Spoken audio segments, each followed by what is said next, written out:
So I will call the meeting to order, and I'm going to apologize now because I'm going to be munching on my Nom Nom Ninja during study session, so it's just going to happen. So we're going to open the floor for public comment. If you have public comment, you can approach the podium.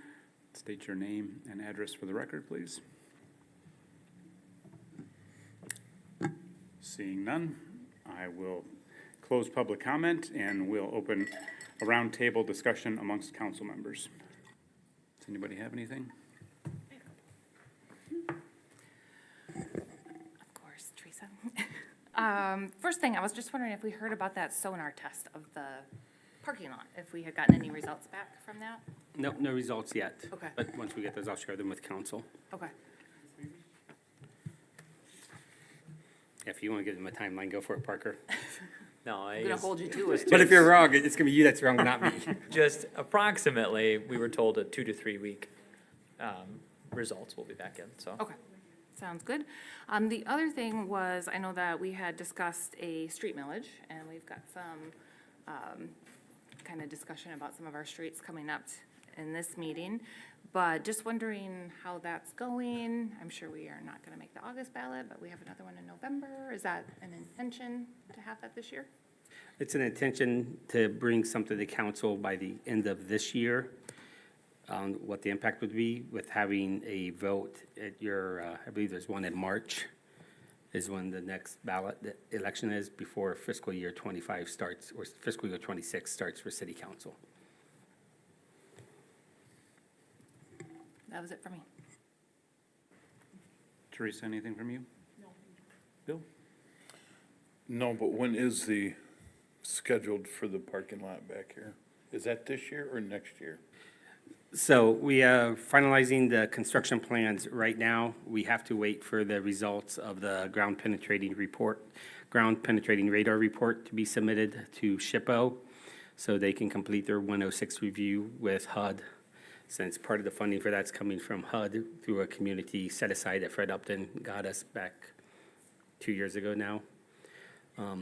It will probably be a spring 25 construction. I find it difficult that we'd be able to get bids and have the project done this fall. When we go out for bid later this year, and by later this year, we hope to go out to bid in August, we will probably give them the option to do October construction or a spring construction. That way, if we have someone that lost a big project this fall, maybe we can get a good deal because it's going to keep their employees busy. Or we can get, a regular deal in the spring.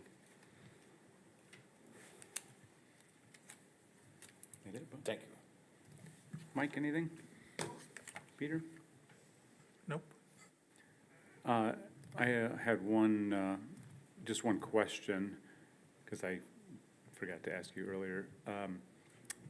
Several of us received letters about signage that we had on the riverfront, and I noticed some are down, but there's one or two that are still conspicuously there, so I just didn't know what the situation was with that. Yeah, we were working with, I know of one property owner that hasn't responded, and so we're going to deal with that one tomorrow. It's on our to-do list to just go visit that individual. Okay. And then just so council's aware, through our day-to-day code enforcement, sometimes we have to deal with signs. That sometimes usually is during the political season when everyone throws up signs. And we went ahead and addressed all temporary signs or banners that went up without, any kind of permit from PCI. How Roger knows about this is he was a building owner. I didn't just inform the mayor what we were doing, but he was the receiver of a letter from City Hall, so. We got our hands slapped, so. You got a nicely worded letter from City Hall. We did. Well, I will say just on that topic, that I saw that the city had put up on their webpage, the front page, that, about the temporary signs and like the sizes that were required or not. So I've already shared that with some individuals that had concerns. So I appreciate Yeah. that. Very timely to have that on the webpage. I think we got compliance from 95% in the residential neighborhoods too. We had some on Grand Street, the main corridors. It's just, I think, isn't it just one, I think it's just one property on the riverfront still that has a 4x8 sign Yeah, on their building we have to go talk to still.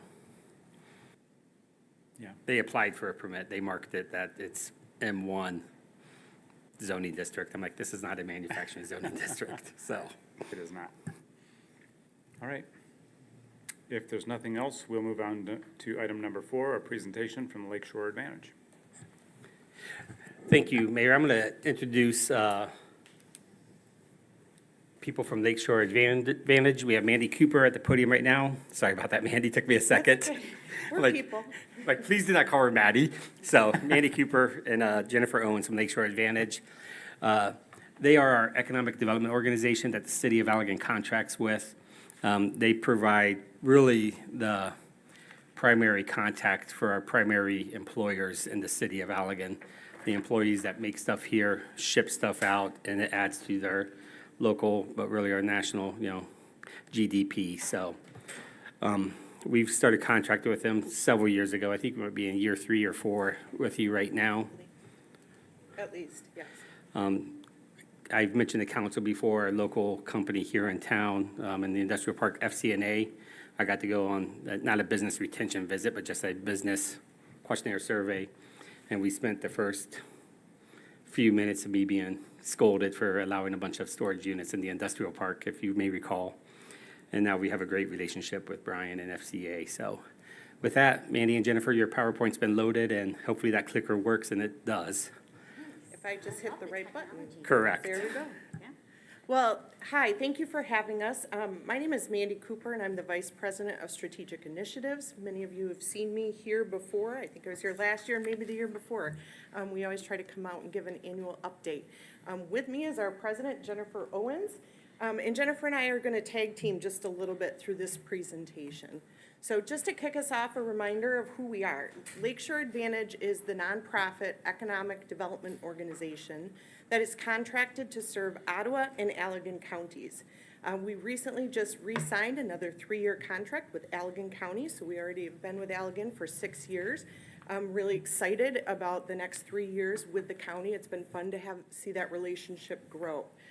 We have a 15-member team, so we're small but mighty, and are led by a 19-member board, mostly made up of business leaders from across the 2 counties, as well as some public representation and education representation as well.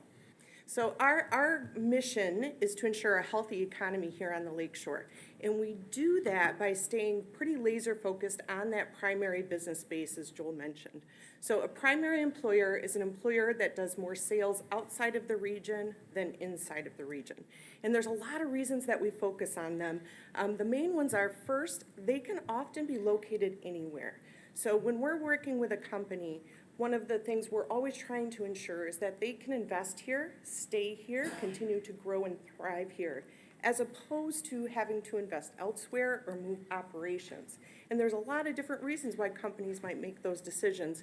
We hope to be close enough to help them walk through that so they don't get to that point. Also, our primary employers really bring wealth into the community. So again, they're doing business from around the country, the world, bringing funding into our region, and then that money is spent here through the employees, through the suppliers they utilize. They also provide tax revenue to our local units of government, like the city of Allegan, and often are the philanthropic drivers in our communities. So how we do our work is really we are always looking to grow, plan, and solve. So grow that primary business base, plan for the long-term future and economic health, and solve economic challenges. So we're going to take just a few minutes to walk through a little bit of what that looked like over the past year and moving forward. Yep. Thank you, Mandy. I'm Jennifer. I get to lead this great organization in partnership with all of our local governments, and really thank Joel in particular and Parker for the partnership they've had. You all are really the boots on the ground for us. As much as we like to be in the know with our primary employers, we also rely on not only Joel and Parker, but all of you to flag companies that may need help or support. So if you see a primary employer that might utilize our support, which is really being the answer people, like bringing those resources to the employers. Our GROW team is all about the thousands of state, local, nonprofit programs that exist that could support companies. and they don't know where to start, and we want them to focus on doing their jobs and not have to Google or call a million people to find out if a training grant program or a recruitment program will work for them. So we essentially work as that easy button for those employers where they can just call us and say, do you know anyone who does this or anyone who's had this problem or this issue?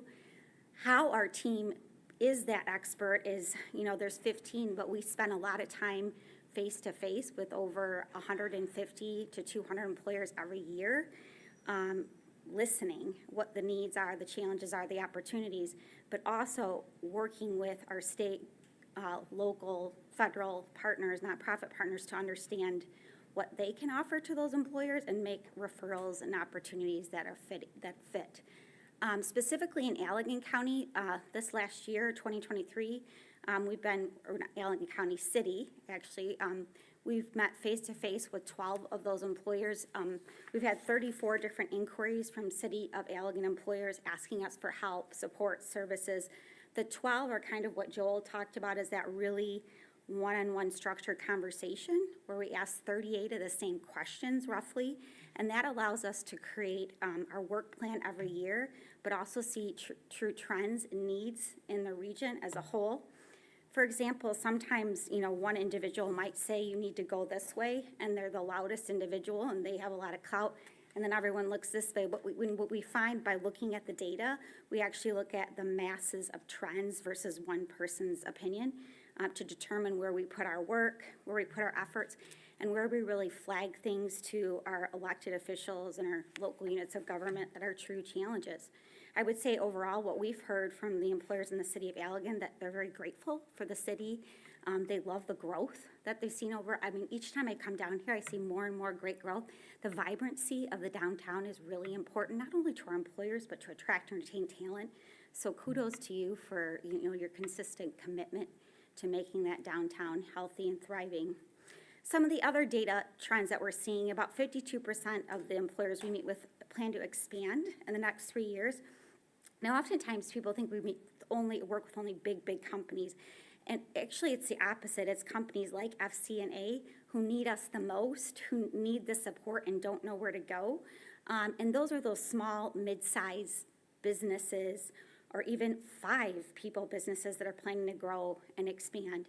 And so overall, when we collect the data, the average project we think we're going to exceed over the next 3 years is 13 jobs and 26,000 square feet. That's great. Small business growth is really what fuels our economy overall. So roughly, if you look at communities, about 80% of the growth will come from employers of employ less than 50 people. And so we spend a lot of time working with small businesses from one company or one employee to 1,000, recognizing the importance of small businesses. We also know that companies, we don't say, primary employer, you have to pay to utilize us. Your support, other businesses' support, allow us to provide that resource to primary employers regardless of their ability to pay, with the hopes that they will pay it forward when financially they have the ability to contribute and be part of our work. So I'll talk on it later, but about 60% of our overall income comes from businesses, 40% from local units of government. And we continue to be so grateful for many local governments or businesses who contribute based on their ability to support the economy, not necessarily based on what have we done for you lately, and that allows us to help those small and mid-sized businesses. So over the last 3 years, we've worked, actually it's now 3 business expansion projects in the city of Allegan, and there's more beyond expansions overall. About $1 million of Going Pro funds, which help with training their workforce, upskilling workforce overall. Mandy, I don't know if you want to touch a little bit about the RAP grant for Mahan Park, which was a key. Well, I think you're support probably item as all well. familiar with the work that's planned there, but we worked with Joel and our regional partners to submit a combined regional grant for funding. Within that, we were able to secure $160,000 towards that project.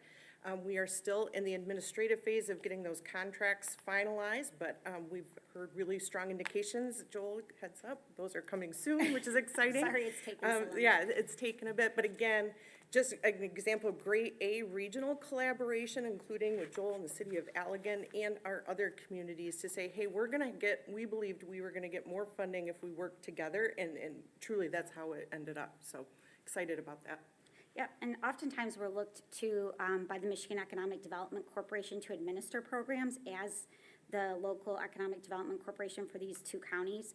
And when we have the capacity and we have the ability and it fits within our work plan, we say yes. So in this case, it's the first time we've actually gotten involved in administrating RAP grants. And it resulted in a great win for Allegan County, or for the city of Allegan and for the county as a whole.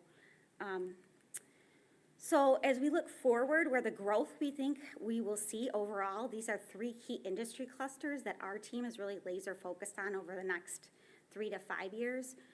We see a lot of our projects, and this is in our region, coming from food processing and agribusiness. That is an industry that we think will continue to grow and expand, and a lot of it is because of our great farming and dairy community as well. So we expect to continue to see growth in that space. Smart manufacturing, we're seeing a lot of expertise in automation and automation integration. So we'll continue to not only help our existing smart manufacturers grow, but recognizing many of our small to mid-sized businesses need to implement automation and smart manufacturing technologies in order to fill their open positions. So we'll continue to focus there. And then on advanced energy storage as well, we'll continue to look at that sector, see what makes sense. And it's not just about lithium-ion batteries, it's about storage of power. It is about potentially solar and that growth, kind of the green energy sector. And we continue to see a lot of nationally and international growth potential. And we've got a lot of anchor companies here that'll drive that forward. So with that, I'm going to pass it back on to Mandy to talk about how we're planning for the future. And this is my favorite part. I love to plan for the future. So Jennifer's like, yes, stop planning, start doing. No, when we think about long-term, so we're planning for long-term economic health. One of the places we're looking in the short term that will give us a signifier of long-term health is what projects do we have in the pipeline. This is a moving target. It changes throughout the year. Right now we have 17 total projects in the pipeline. Again, those are either expansions or attractions of new businesses to the Lakeshore region. This is through both counties. Some of them are still trying to determine where they want to end up. So, but again, representing over $800 million in private investment. Most of the work we do in this project pipeline is on retention, meaning this is with existing businesses that are already located here on the Lakeshore. I think there can be sometimes this impression economic development's all about attracting the big manufacturer or the big company. And while we're definitely here to support those types of growth projects as well, the lion's share of our work by far is done with companies who are already located here. Speaking of companies, as Jennifer mentioned, we support companies of a variety of sizes, but also at a variety of stages. So we support startups to grown-ups. Just like we're looking at that project pipeline, we're always looking at the pipeline for future primary employers. So who's the company of tomorrow that's right now in the idea stage? We currently operate a business incubator in downtown Holland. We're working in some shared space, office space in a mixed-use building. Over the past year, out of that space and from our team, we've served 70 startups and helped secure more than $16 million in capital, which is a huge barrier for startups when they're looking to kind of come to market. If they have an idea, maybe they've started product development, they need funding to get to that next step. So that's what we're here for. So Surge, when we talk about Surge, that's our startup entrepreneurial programming arm. Still part of Lakeshore Advantage, but Surge is the team that we utilize to provide that programming. So one example I wanted to share, LilyPad Labs. So this is a semi-autonomous solar-powered boat that is part of the sharing economy, meaning you can go somewhere and rent it. We have been working with LilyPad for a couple years now. We've helped them secure around $34,000 in funding that came through Lakeshore Advantage, plus they've been able to raise additional private capital. They've also done a lot of our programming to help them get to this point. and they're at the point where they're launching their products. So they have 4 locations in the state of Michigan right now. I think the closest one would be Saugatuck Douglas. So they talk about it being like a smooth, quiet coffee table ride, really easy to control, green energy like Jennifer was referencing, and again, supporting that recreation industry. So again, when we talk about Surge, and the question is, well, what do the people really get if they work with Surge? So they can become a member and use our space. They can work with our support network. So we have mentors who work with entrepreneurs. We can help them access funding. And then we have a lot of really robust, tried and true education that we work through with new startups or somebody launching a product for the first time to say, here's how you can test your idea, and we're gonna help you do that so that you can either fail fast forward or get that next step in line. And it's all, a lot of the programming is offered virtually, so I know getting downtown Holland doesn't make sense either virtually, or we can do remote coaching, and we're working with Joel potentially on an education session here. But we've built our first customer program, all online, that's self-paced as well. And then we have virtual coaches too, so, location is not a barrier. For participation, yep.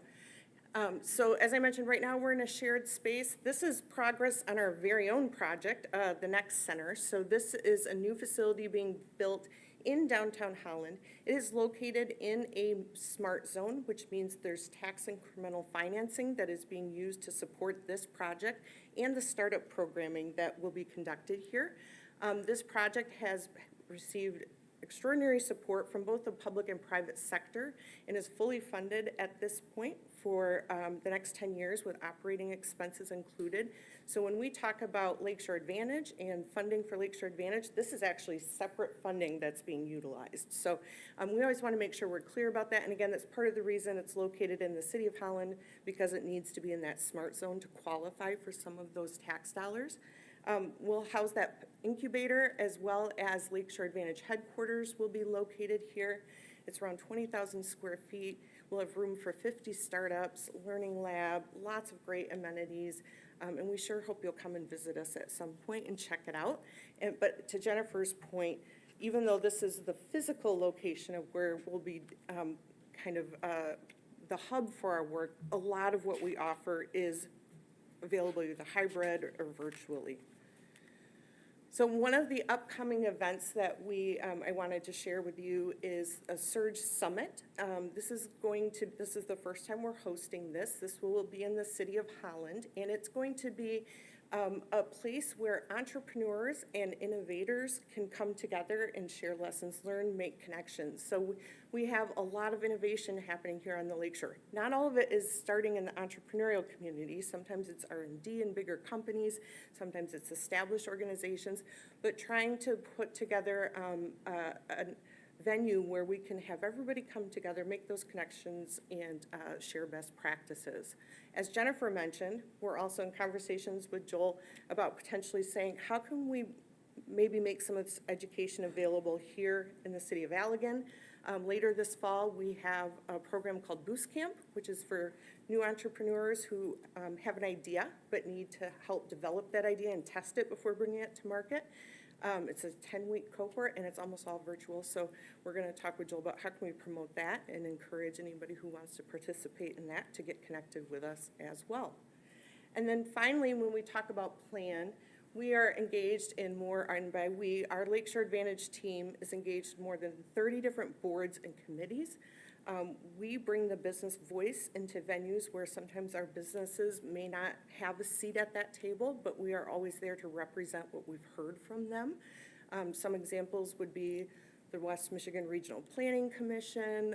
We sit on the Allegan Housing Stock Work Group, the Allegan County Economic Development Commission, those types of places. Because again, we really do feel like part of our job is to make sure we're advocating for our businesses and their needs.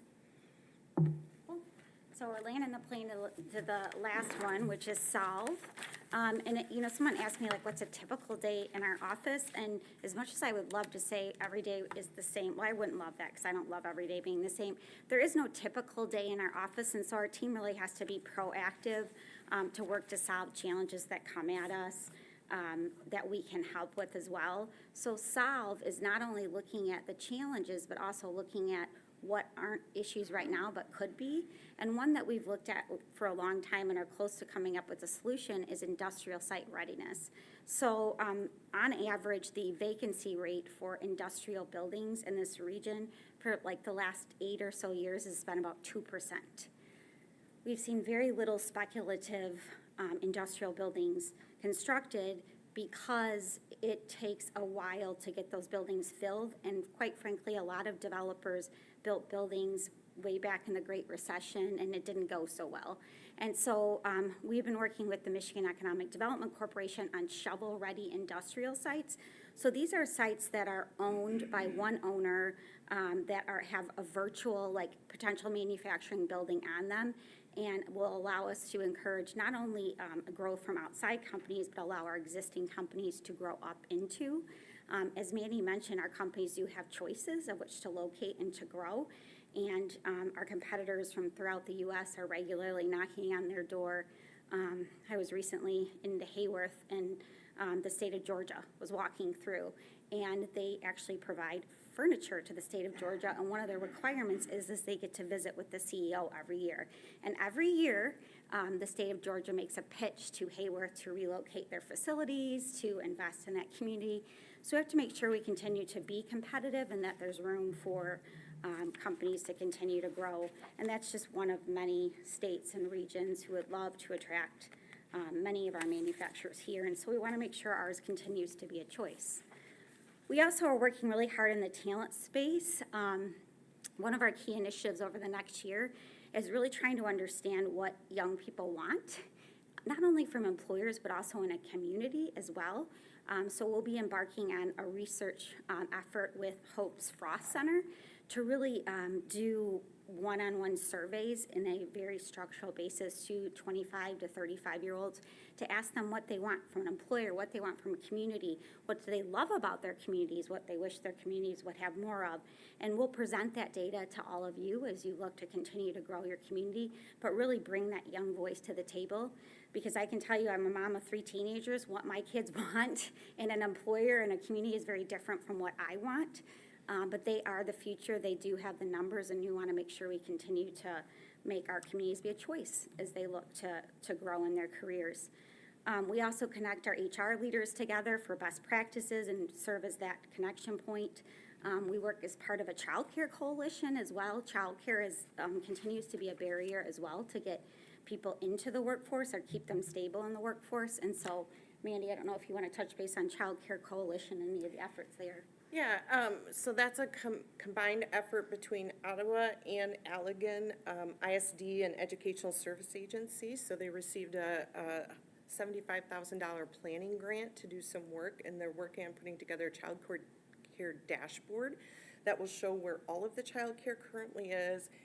It'd be like, is it in-home family care? Is it center-based care? What are the hours so that parents can really search and find what's available, as well as start to project what the opportunity is long-term. And we know that that's been a big conversation here in Allegan County for quite some time, and so we're really excited to see that being teed up.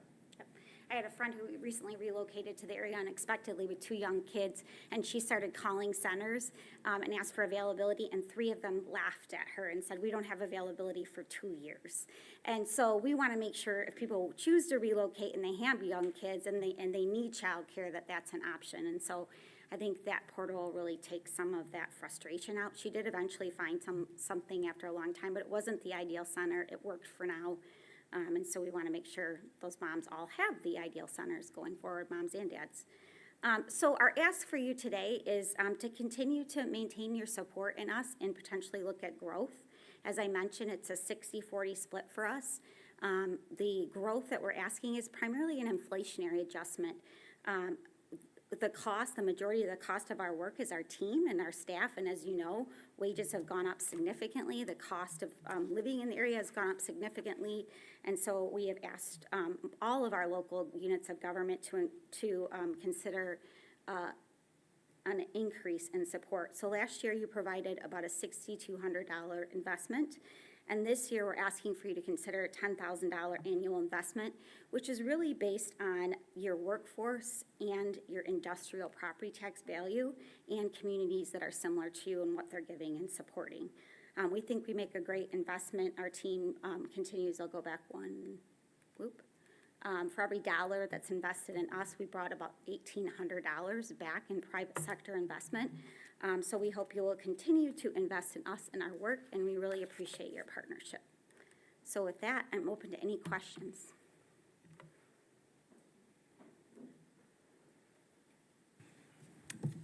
Any questions?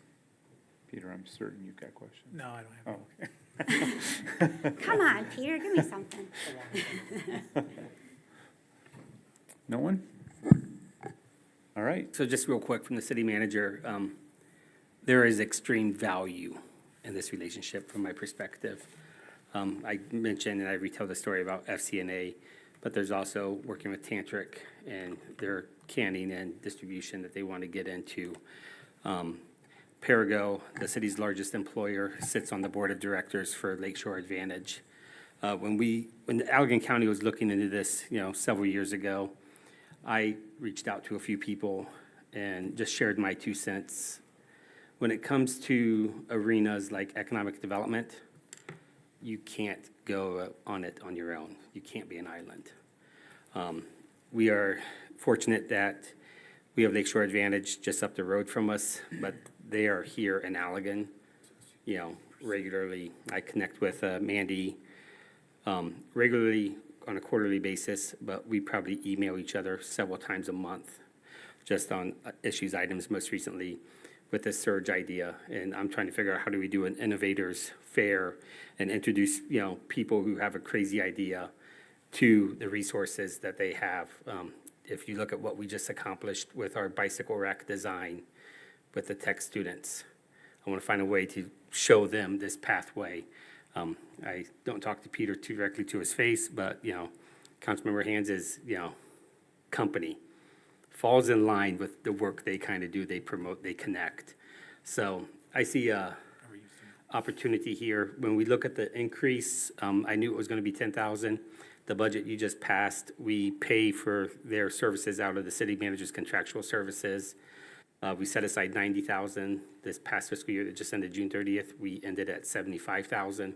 So there's more than enough room in that budget to absorb, this growth. And like I just mentioned when I started talking at the very end, this is a resource for us that is just, I can't put a number on it right now for us. It's that important, so. Only question I had was, have we, because it was brought up before, and I thought somebody was gonna ask if Perigo had any plans for their vacant property next to our industrial park? Because Yeah, so that's a talking shovel-ready industrial sites. very parks. timely question. So Lakeshore Advantage does this thing, and I'm gonna butcher it, so I apologize. But it's like, let's make a deal or developer day, where they get a bunch of developers in West Michigan. They all meet at the casino on US 131. They hop in a charter bus and they go for a tour of West Michigan. This year, when they were planning it, they reached out to me directly and they said, we're not gonna hit every city, but is there a place in Allegan we need to hit? And I said, Perigo owns 60 acres just outside our industrial park that we need to move on because I don't think Perigo is gonna be building their distribution center there, at all. So they, agreed and they made that one of the stops. They told me what time they're gonna be out there. I got to meet the bus full of developers out there, gave them the 30-second elevator pitch on why they should consider Allegan for, when they're talking to future factories and site selectors, et cetera. And then first week of August, I'm meeting with the new Perigo facility manager for Michigan. And we're gonna be meeting every 2 months just to talk about Allegan and Perigo. And one of the first topics on our agenda is gonna be the 60 acres. We have the 60 acres there, and I wanna say the area that we just cleared the trees on Eastern. Right across the street, and we'll talk more about that when we talk about housing and comments from the city manager tonight's council meeting.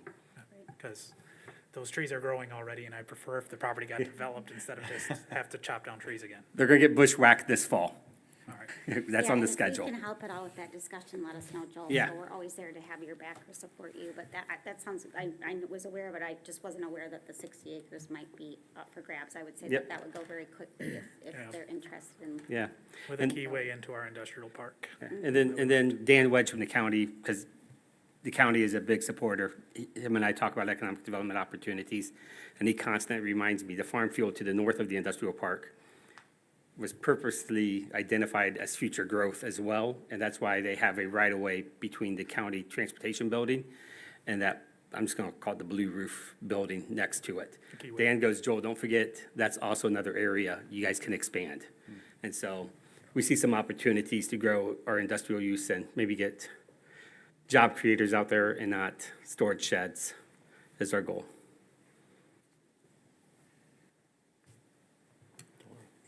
I don't really have a question, but I just want to say that I honestly look forward to this presentation every year. So I think that you are a very integral part of the development that we have seen in the city, and I'm very appreciative of that. And I really enjoy all this information and just to see some of, you know, those new focuses and things like that. So I appreciate that very much. Thank you. Thank you. both. And it's a partnership, like, we couldn't do our job without you, and any intelligence you have or things we could do better. Have you thought about this? So please send it our way. We welcome it. Anything else? All right, Jennifer, Debbie, thank you. Appreciate it. Appreciate you. Thanks for all your hard work. All right, moving on down the agenda, item number 5, an update regarding the City of Allegan's rental inspection program. All right, I told council I'd give you an update at tonight's meeting, and that's what I'm doing. So far, all rental properties should have received a letter from PCI. There's about 200 properties that are, you know, we believe that are rentals, and they have all received letters. Of the 200, 64 have not registered their properties. So we're going to be working with PCI on how do we get those other 64 registered. And then there's been about 10%, 20 properties have been inspected so far.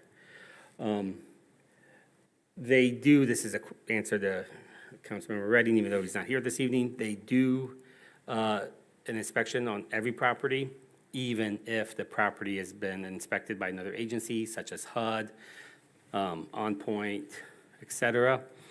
And then I would offer that our current ordinance, as it stated in the staff report to council, the current ordinance that was adopted earlier this year or last year, and is very, very similar to the ordinance that was already on the books, has some flaws in it that we need to address. So I'm recommending that PCI, staff, our city attorney, and a couple landlords review that ordinance and come to council with some recommendations to address some of those flaws. Any questions from council?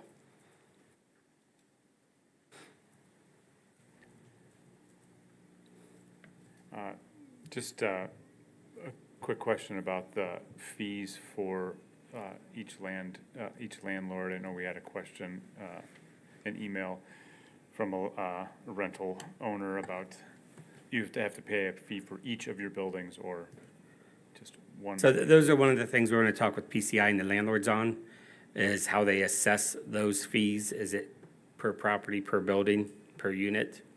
So that's something that landlord requested that we look into a little bit closer.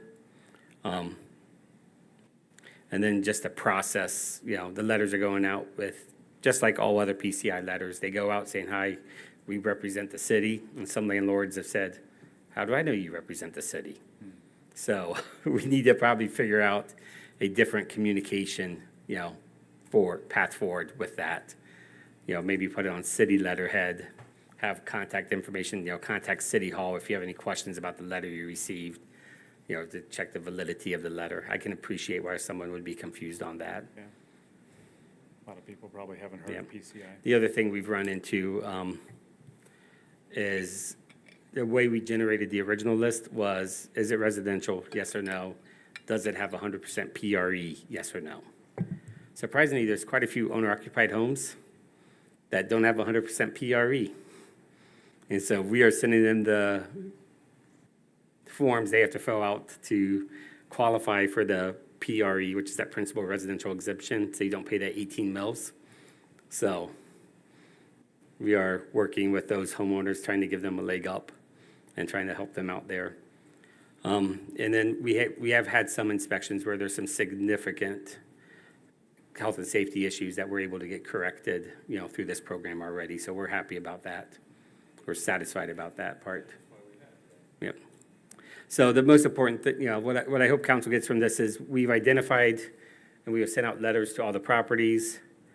Less than 75% have registered them, or more than 25% haven't registered them, so we still have to get those to register. And some of them are landlords that own multiple properties, 7 or 8 in the city. So we need to go have conversations with those landlords. And then the issues in the ordinance, we need to clean up and submit those to council. Bill, did you have something? No, I did not, other than the fact that the reason why we got this is exactly clearing up issues that made a safety issue for the tenants. Yeah, I know of one in particular, so. good. Mike, anything? Peter? Oh, just on if PCI sends letters like that, I would probably have our contact and maybe a QR and a link to our webpage with a description of what this rental inspection is, so if they have questions, they can actually go to a website that they can believe is the city's and not just PCI. That's a good point. We could do that. That way. All right. I'm going to make a note real quick before I forget, like the confetti cannons.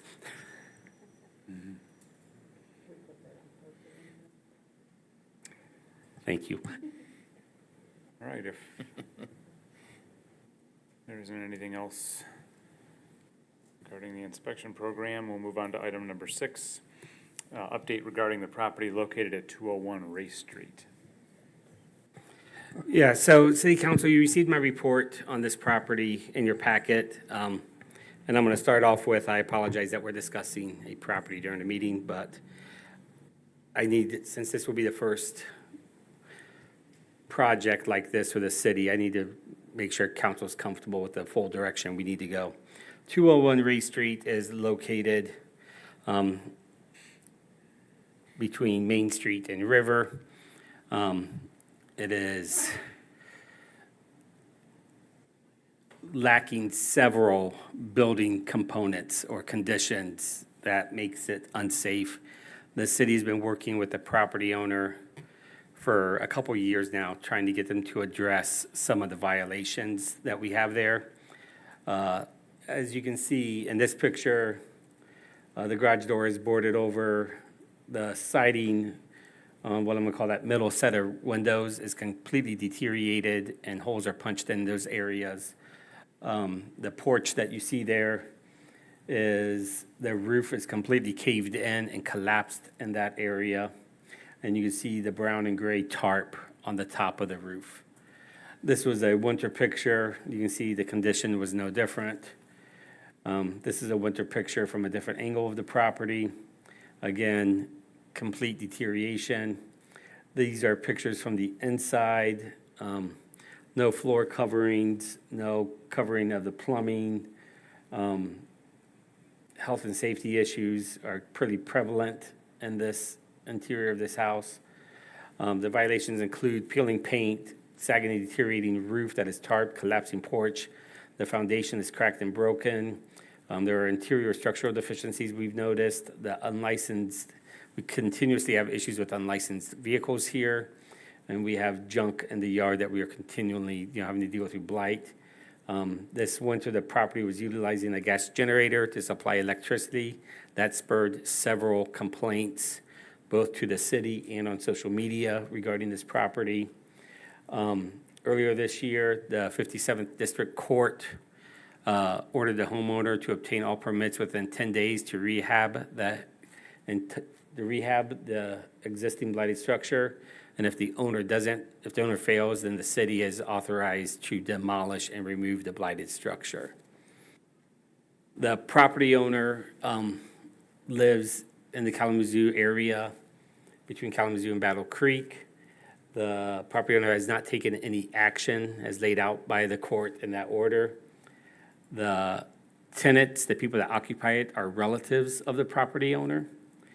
The property owner did talk to a roofer, or a friend that's a roofer, and was informed by the roofer it's not worth the investment to fix the roof based on the condition of the entirety of the house. We did receive a estimate from Pitch Demolition in the amount of $30,000 to demolish the structure in accordance with state law. They have to do an asbestos test, stuff like that. That cost is added, as councils know, that cost is added to property taxes. If the property owner doesn't pay the property taxes, the county makes us whole, but that only happens for 3 years. And if it goes to a county tax sale, then if the property is not sold for what was owed on back taxes, the local municipality, being the city, would have to pay the county back for that money. So there's a very good chance that we would have to pay that money back. What clouds the situation more with this property is it is occupied. The residents had until July 5th to vacate the property. As of today, they are still in the property. We are starting the proceedings through the courts now to have them evicted, through legal courses right now.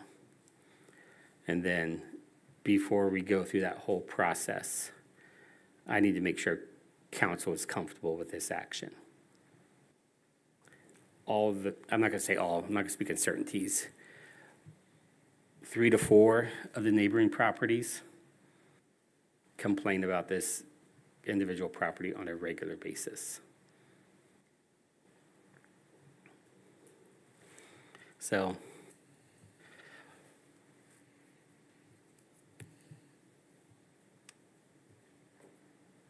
Any questions or comments?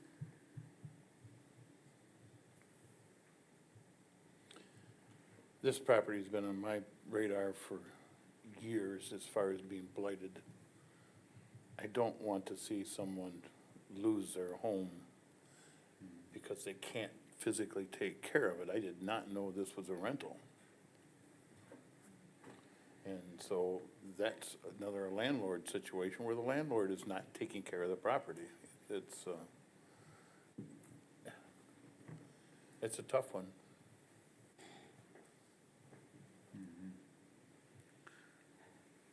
And that's exactly what I was gonna say, Bill, is that, I deal with this every day, calls coming in where people are homeless and have nowhere to go. Yeah. And we drive by this home with our golf cart, and they're in the yard trying to make efforts, and you can just tell they have nothing.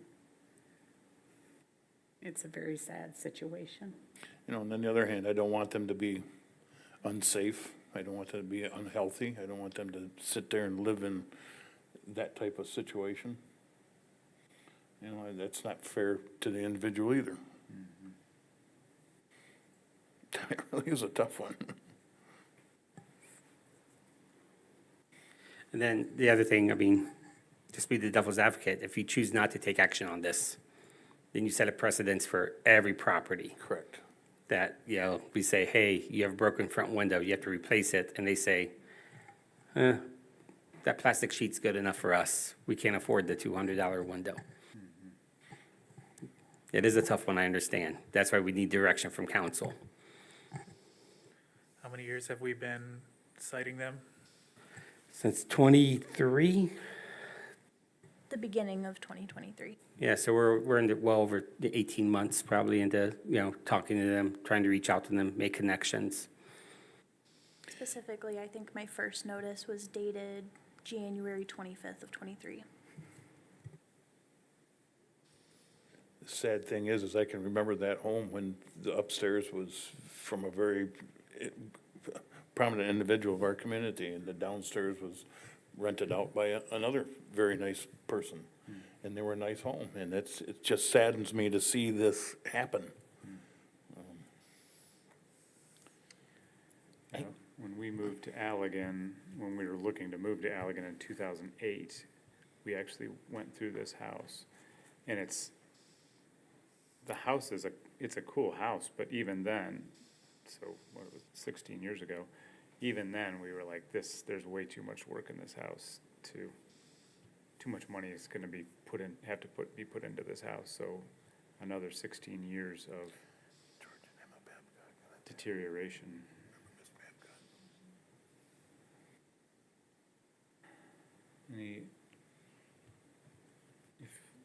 there's no more questions or comments, what is the temperature of the council on this? Just real quick to clarify to council, the process we've been through, you have an ordinance. They were violating the ordinance. We went through the legal process to correct the ordinance or to correct the violations. And we're at a place now where the correction is removal of the structure.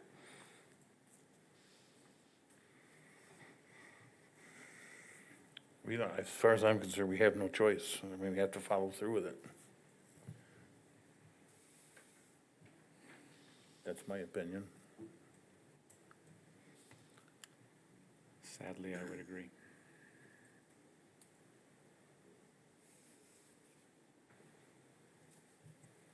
Well, that would be the direction that I would go in as well.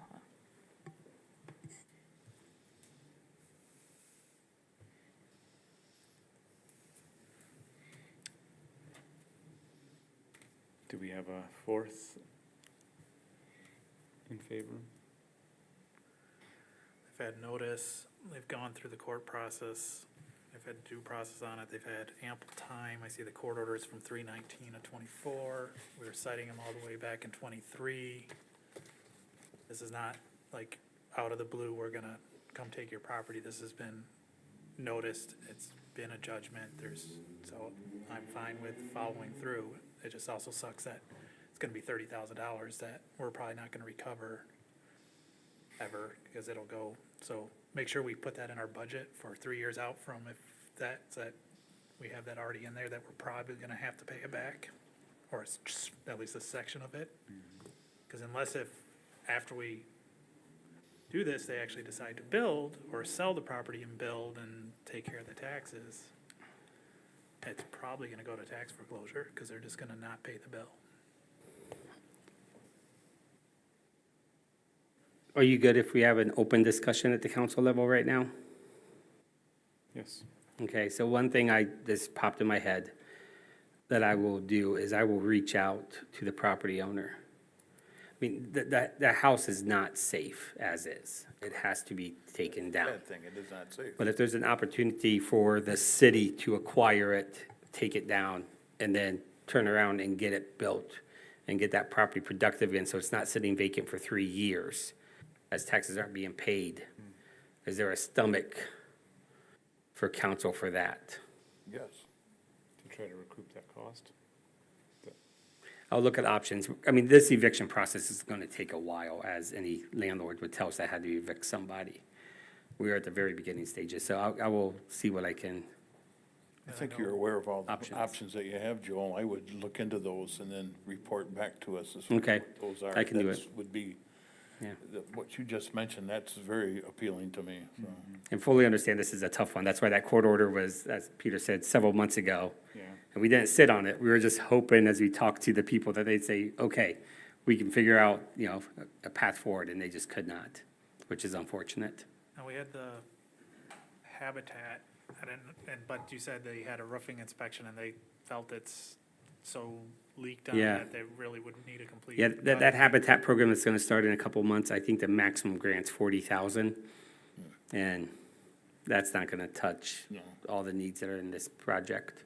From what I saw, you're looking at 150,000.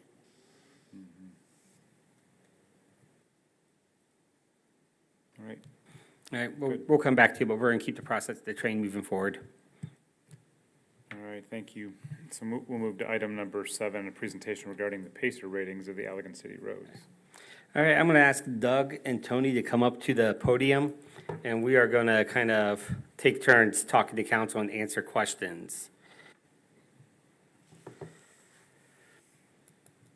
So, each year, the city rates the conditions of our road. It's part of the PACER program. The past couple of years, Tony McGee from Abonmarche has given council a presentation. It's been more or less the same PowerPoint presentation, just with updated numbers that says this is what a PACER rating is. The software is developed at Michigan Tech. It's used by so many communities throughout Michigan. Hopefully I'm ringing some bells in council. You've seen that presentation. We chose not to give you the same presentation with with updated numbers.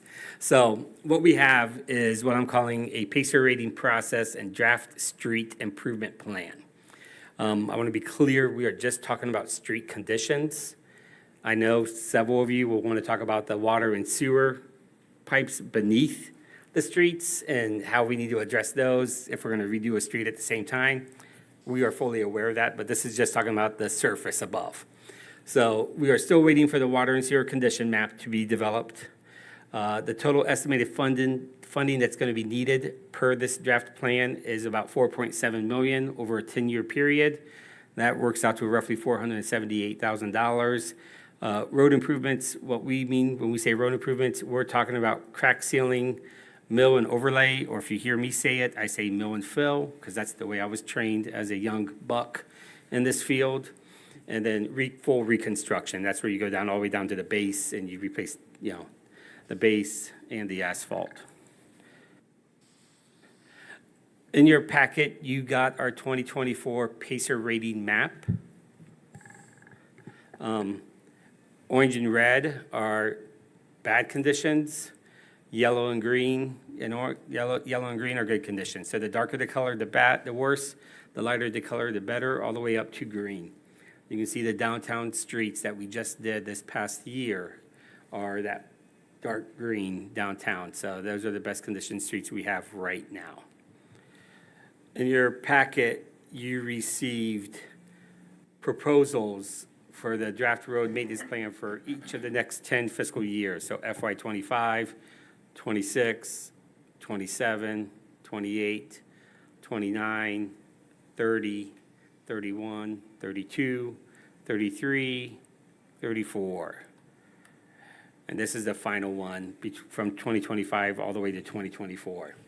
So the blue is crack seal.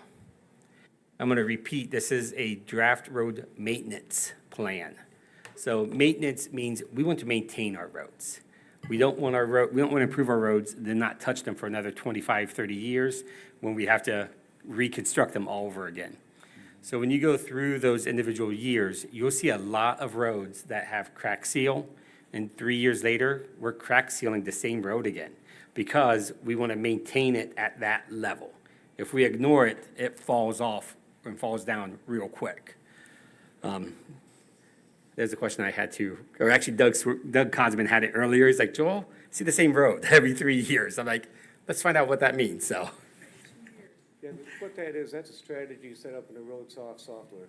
That can be adjusted. I mean, if you think that we don't need to do it that frequently, we can send that out to 3 or maybe 4 years.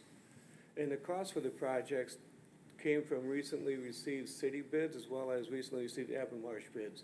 So they're not anything that's in a canned program anywhere, they're actual recent bids. And what I've noticed in looking at some recent MDOT bids is prices are stabilizing or coming down a little bit compared to a year ago. And you notice that last line in the legend, mill and overlay and then crack repair. I think Joel touched to it earlier. We go through do crack repair, then at a certain point we do a mill and fill. 3 to 5 years after that, we do a crack seal on that. And those roads are in the purple designation up there, so that's why it's a little different on this map. And reconstruction, I think it's in there in 2031 or 2030, something like that, instead of a mill and fill. So the plan is, as I mentioned earlier, we're still waiting on the water and sewer. I call it the condition map. It's also called the criticality map. As you may recall, we were working with Abonmarche on a DRAM grant. Part of that funding through the DRAM grant is to identify and establish the condition of our water mains. And they're going to do our sewer mains. I'm looking at Doug. He's shaking his head and yes, so I'm speaking correctly. We are going to be doing, Abonmarche is also going to look at our sewer mains for us as part of that process, just because Abonmarche likes the city of Allegan, and we appreciate that. And then once we have that information and this road condition information that we have right now, we'll be able to put together a much clearer, holistic picture on how we have to proceed. We hope to have that stuff by November. And Delora, back to your question during roundtable discussion, why am I thinking of a street millage next year and not this year? That's really the basis of our conversation. So I would probably push the crack seal a little bit further out, because I'm looking at some of the streets that never get touched and they're red currently. And so if we're doing it at that every 2 or 3 years, that's not giving us funds to do in crack seals like up around Bond Street. Because I see Bond's not even touched on this, and Bond's Pacer rated pretty low. So that would be probably what I would look at, as well as I see a couple streets that are shared with other communities that, of course, will have to do some cost sharing, and I see I 115th think Joel outside the has a good city. answer for the Bond Herkimer neighborhood, why it isn't on there. So what we refer to as the Rossman Park neighborhood, which is Bond, Kalamazoo, Fifth and Division. I know you're just talking about Bond, but that whole neighborhood together, those are probably our worst conditioned streets in the city. When we drive around our streets, especially what I call on the west side of Marshall, the Kalamazoo River side, even the Kalamazoo River goes around the whole thing. Now that I say that, I love that river. all the Kalamazoo It's all the Kalamazoo River. If we would have put those into this plan, that would have taken up pretty much all of our 10-year funding. So this map you see up here would have just focused on, I'm not getting a cursor, would have just focused on, Marshall, Bond, Division, Kalamazoo, Fifth. With that also is, as we're going through the water and sewer criticality maps, the replacement of those pipes, we can allocate a significant portion of the replacement of that road surface to the water and sewer fund, since we have to get through the roads to get to the water and sewer. So we're hoping to reduce that cost of that reconstruction. And that's why I keep reiterating it to myself, that this is a road maintenance plan, or a draft road maintenance plan, not a full infrastructure plan, because this is just a road on top. And that's why that was, kind of, it's not ignored. We just took that section and kind of set it to the side for now, till we get done with that process. The reason we're doing anything on 115th outside the city limits? It's outside the city limits, but it is a road that is owned and controlled by the city of Allegan. That's ours, we maintain it. City did a really good thing, or the city did a thing, in a 425 agreement with Allegan Township and Allegan Public Schools, and we maintain the roads in that area as part of that agreement. I assume. I know, like the water running out in How do you spend your 89. money in the best way to keep as many of your roads in good condition as possible, as long as? We speak into the microphone, please, so that people Sorry, at home I can hear. apologize. Usually I'm not the one accused of not being loud enough, as we all know. So the idea of why you're not doing as much reconstruction here is, how do you spend your money in the most effective way to keep as many road lane miles in good condition as possible? And so this stretches that to defer those and then focus on those bad ones as you're doing utility projects and other things, where typically a 30% of the road cost goes to the sewer fund, 30% to water, and 30% to road, where you can kind of defer some of that. So with like that 525 agreement, is there any cost sharing in that, similar to when we split a road down the middle, like River Street? Yeah, so 425 agreements have cost sharing when you have taxable parcels as part of the 425. There's a couple on the one side of the road there. Yeah, but the 425 only identifies school-owned properties. I would have done the 425 a little bit differently if I was here when that was created, but it's the devil we have right now.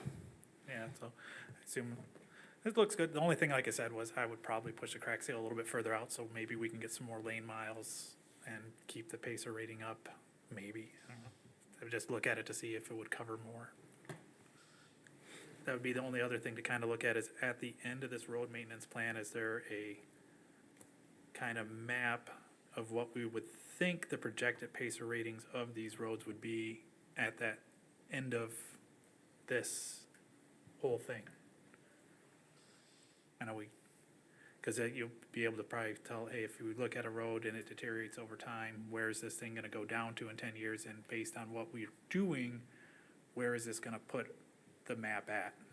Yeah, normally, once you do a crack seal, it kicks the number back up to an 8, Yep.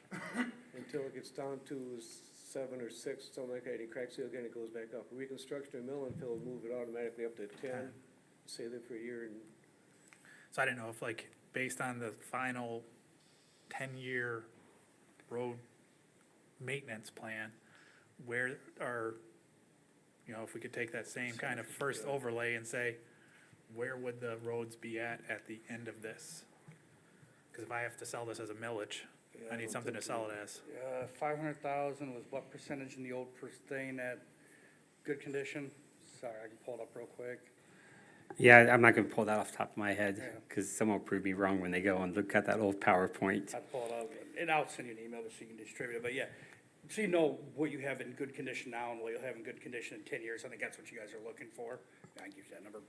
Probably Okay. actually before your regular meeting, real quick, when I go back to my computer. It would be something for the millage saying, if we're gonna do this millage, this is where our Pacer rating is, this is where we're trying to get it to based on all the work that we have in this maintenance plan as it's currently set up. This is what we're looking to achieve. Not just, hey, give us the money and we hope we get your roads looking nice. So, that's my only thing. I would think the software maybe could help you do it, I don't know. I have a question about Eastern Avenue. Wasn't that on the, I didn't see Eastern Avenue on here at all. Which one?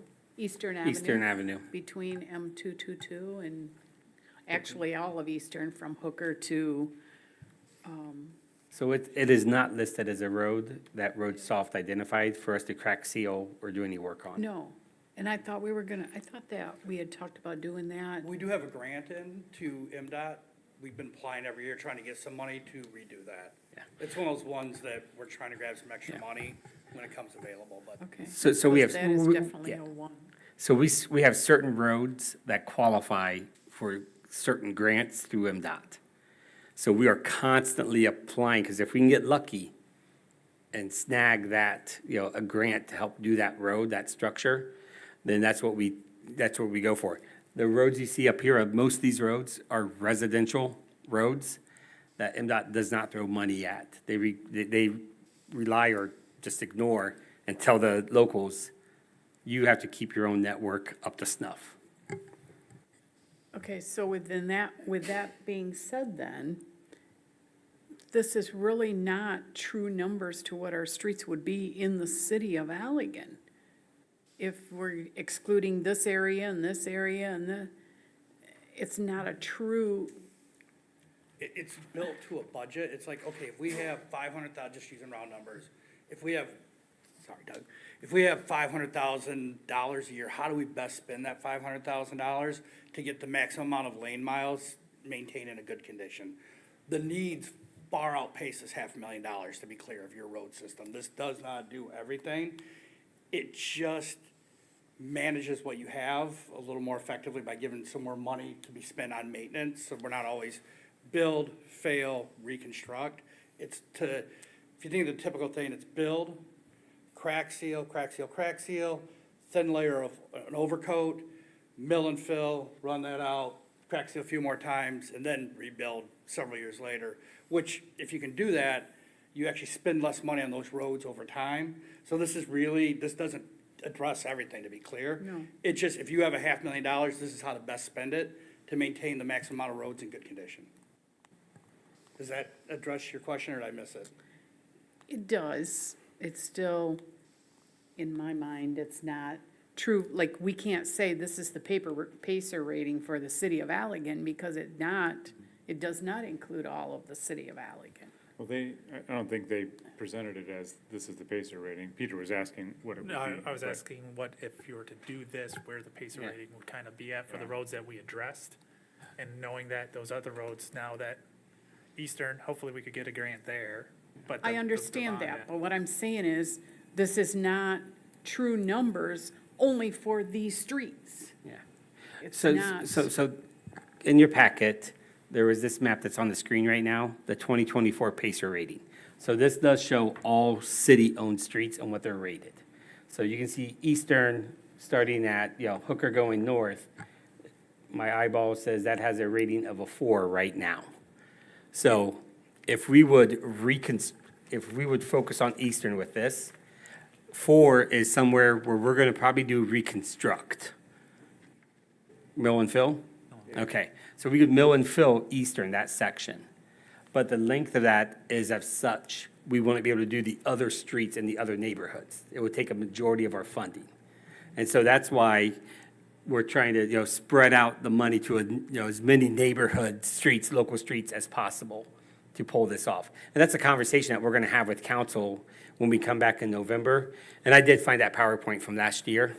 So for us to get to 75% good, we had to spend on average $670,000 a year to get to 75% of our streets. The program we have here is at 500,000 roughly, for a little less than 500,000. And then I believe that is because when we ran the millage rates on all the residential properties in the city, and I apologize, I'm way at the bottom. For a 3 mil approved voter, an approved voter 3 millage would raise 468,000. And I think that, and I know that's why we said, hey, let's set it at here. So, I know we don't really like saying how much it is for one house, but 316 Cutler Street, which is a property in the city, at 3 mills, that was gonna be an additional $224 a year in taxes. So, extra $10 a month? Nope, extra $20 a month and some change in taxes for that property if we would raise 3 mills. And this program, I'm assuming, this is not including any, if you got grants to help pay for or offset some of these costs. No, This is just correct. straight- This is just straight up what we, If what we we were to would pay it raise. out of our pocket, so I would assume we'd be still looking for grants and opportunities to make that money travel the farthest it can. Very much so. And so as we get into November, I'll probably at the November meeting, we will probably make this the only discussion on the city council study session. And we might be able to hold it in October, depending on how quick we can get the criticality maps for the council members that aren't gonna be running for reelection. And then, then we go into the blitz of having all the neighborhood meetings and the community meetings to bring them up to speed on just, what it takes to maintain our infrastructure. Asphalt is not cheap, pipes are not cheap, labor is not cheap. It all adds up. I don't look forward to this presentation as much as I do the Lakeshore Advantage every year. Just Noted. putting that out there. But I liked seeing this, so I like, Joel keeps explaining that this is like a maintenance plan, and I didn't see like Ely Street on here either, which would be next year, and we've got that in, but, so, yeah, we would be looking at millions and. And I was telling millions. Joel, you guys as a community are actually probably a year ahead of this conversation with a lot of communities that we work with. They're just having to, where we were a year ago, starting to realize that what's available for funding is not enough to maintain, and how are we gonna do it? So you're doing all the right things, you're having the right conversations, trying to figure out, it's just not an easy issue, it's just not, but. No, and I had It's the reality of shared, the needs. yeah, a couple meetings ago that MLive had a whole article about Pacer, and they just had another one about it as well. So this is clearly a conversation statewide. It is right now. Yeah.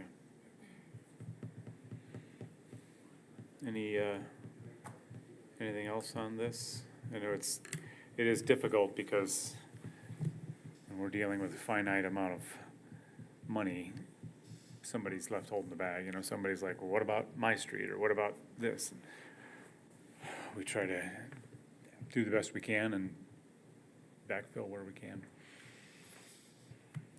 But if there's nothing else, thank you, gentlemen, appreciate it.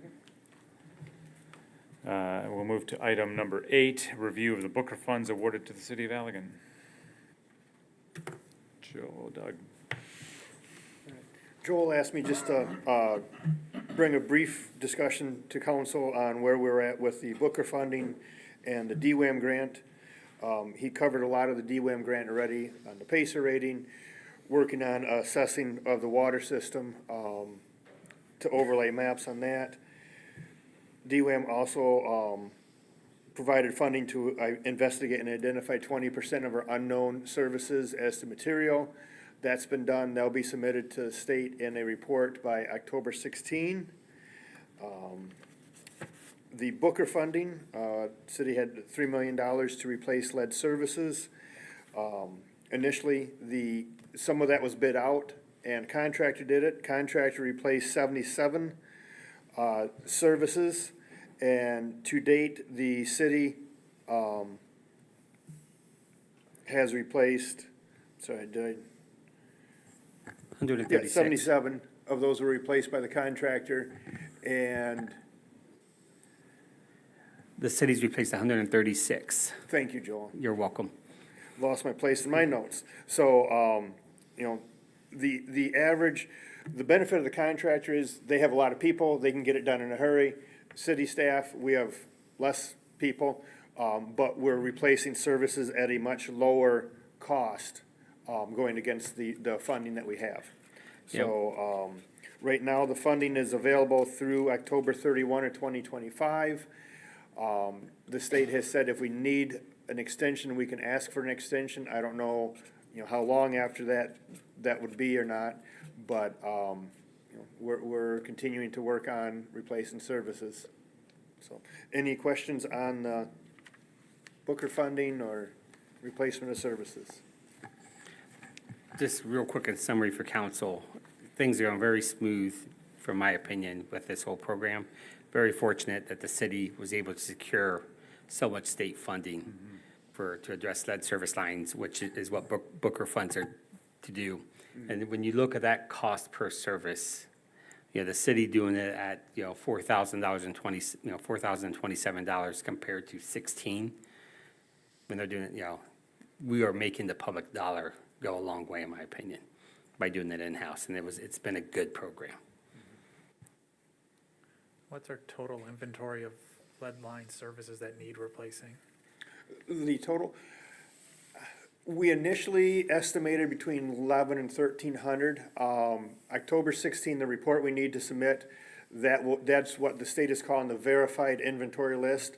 It's still not complete because we have only looked at 20% of the unknowns, but they want us to extrapolate from that and say, based on this 20%, we think these are that. We will have a much more finite number of what services are left to replace. So mainly I'm looking at, because we have, the state law requires us to change a certain percentage every year, and I just want to make sure we're still on pace or ahead Oh, of pace. yes, we're above that. The state law is 5%. on average of 5% per year over a 20-year period that ends in 2041. I'll just mention the thing being is EPA. EPA has moved up the inventory list to October 16. It was December 31.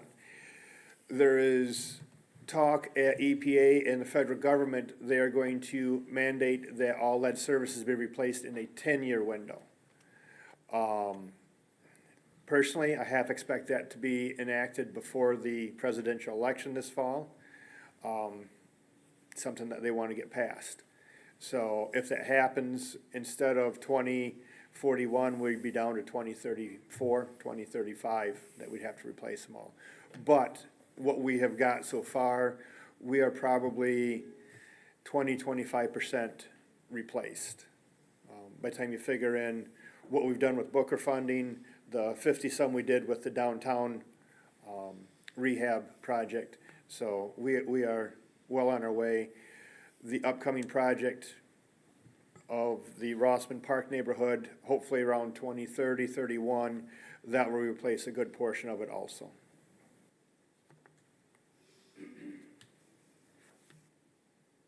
All right. Thank you, Doug. Moving on to item number 9, update on the Girl Scout property development. Thank you, Mayor. Council, in your packet, you received a letter as part of my report informing you that the Interior Homes, the developer the city was working with, came to the conclusion that they could not do this project that would be beneficial to them and the community. So they are withdrawing from the due diligence agreement we had. Give you some background.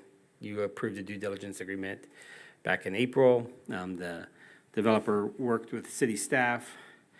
This was their second iteration on a design to trying to make the development work for them. And then it was at this time when they realized, or they came to the conclusion, that the size of the TIF that they would have to ask council to approve to reimburse them for the lift station, the sewer mains, the water mains, the roads, et cetera, was just going to be insurmountable. And they started sharing with me hesitation about moving forward. I then asked them to meet with me and a local realtor. They were also concerned about just the housing market, what they could sell houses for in the city of Allegan. I asked them to meet with me and a local realtor to talk about the housing market, get firsthand experience from someone in Allegan that sells houses, that lives in Allegan, to try to calm some of their fears. We had that meeting. We encouraged them to look at a smaller development. This is something that we heard from some of the neighbors when we had a conversation with them. They came back with a smaller development idea. This is condominiums, think Depot Hill condos, or, duplexes. Thought this is a product that's not available in the city of Allegan right now. It's a product that a lot of Allegan city residents are looking for, that are empty nesters, where the kids have grown up and moved out of the house. And they're like, here I am stuck in a 2,000 square foot, 4-bedroom house, and I don't need this anymore in my life. Unfortunately, the developer is a placemaker. They develop places, different housing types, intergenerational developments, mixed density, mixed income. And this just wasn't in their bailiwick. They couldn't get excited about this type of a development. And this also would require some significant infrastructure in the form of a lift station, again, due to the shallowness of the sewer main in the we'll call it Highland area. So at that point, they decided to step away. I shared with you, I reached out to another developer just to say, ask him, what am I missing? Is this just a flighty developer I may not know? He looked at both the plans, came out, walked the site, met with me, and he goes, no. He goes, to be honest, I have a lot of respect for, that developer, and Terra Homes knows what they're doing. They're one of the best ones we have in West Michigan. And he goes, to be honest, Joe, if they can't pull this off, I'm not sure who can. It's a little bit outside their focus as well. So tonight, I just wanted to give you an update. There were several residents in that area who shared their emails with me and asked me to be kept updated. I did email those residents. One of them has reached out and wants to meet with me later this week to talk about his vision and what he thinks could happen here. I'm not sure where that's going to go, but this was just an opportunity for me to let council know in an open meeting that right now that project, the direction it was going to go, is on hold. I did have a question from someone asking if we let people just put wells and sewer in that area. That does not comply with our ordinance and the closeness of the Kalamazoo River. Allowing people to put septic tanks in that area would be a concern of mine. Might work for the first 20 years, not sure after the next 20 years.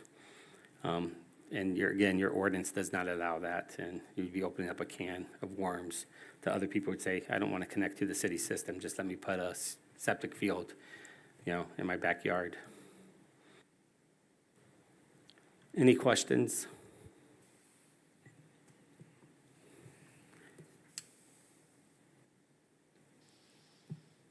I do know, Mayor, there are people in the audience that were at the community meeting. I'm not sure if they're here just to listen or if they would like to speak.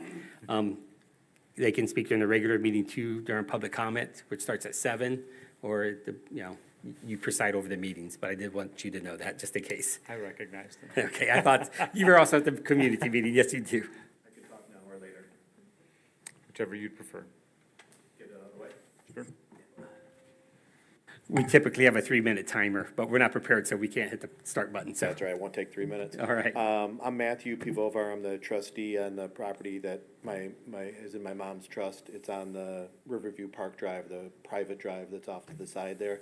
But some of the property wraps around and actually touches up against the Girl Scout property. It's interesting what you said about why the one developer pulled out. I was actually gonna raise that as an issue and whether or not the taxpayers were really gonna be served with a 30-year, probably $12 million debt. Especially if the economy tanked, then the city would have been stuck holding the bag on that debt with no taxpayer money coming in. The developer obviously saw the same problem, so. But the other issue I wanted to raise was, I watched the video, I think it was your June 10th meeting, where you were talking about it, and I don't think you fully understand the traffic up there. Right now, on a busy day, that street has 10 cars a day. With the proposal that was there with the 46 homes, that would have raised it to 250 cars a day.